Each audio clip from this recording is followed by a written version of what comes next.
Qeerroo yeroo rakkoo itti ijjatanii gaafa rakkoo bahan julmaan himatanii qeerroo yeroo rakkoo faarsaniitiin dhaadan gaafa rakkoo bahan ajjeesuuf barbaadan qeerroo yeroo rakkoo gaaddisa godhattu gaafa rakkoo baatu ajjeesuuf darbattu qeerroo akka kanaa eessattuun argattu adabadhu taa'i warri biyya hirtu.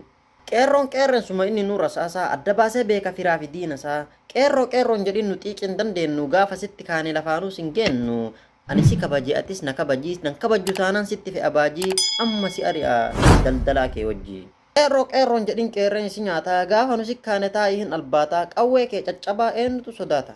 Qeerroo jettee daangaa nutti hin tarin qilee keessaan baane seenuuf hin safarin qeerrootti hajamnaan jawwee bira mariin.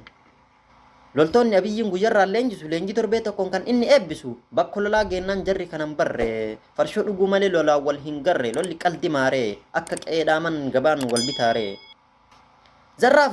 Zarraafi warra daargeef zarraafi warra hin daargee warra qunnas maajii kunniin lolan beeku seensis garaajii. Zarraafiin hin jiru dubbiin jajjabaate oduutti dhiisii dhukaase abbaate afaan qawwee jirta qeerrensi si nyaate. Garana gargaltu shanee dhabamsiisu garana gargaltu juuntaa dhabamsiisu dhiiraa fi durballee dhukaasa barsiisu. Carraan ati qabdu daftee of saqqaluu yookiin kophee gattee eertiratti galuu.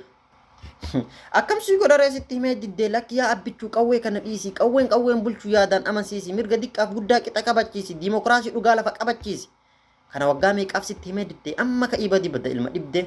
Mootii hundaaf mootiif galanni haa ga'u. Diinni kiyya ammas ufii wal haa dha'u kan Oromoo tuqe kan naasuu haa ta'u kan Oromoo tuqe yoomuu hin boqatin yoo daldalaat estirfii hin argatin kan Oromoo tuqe bitaa fi mirgattu gadda malee yoomuu gammachuun argattu.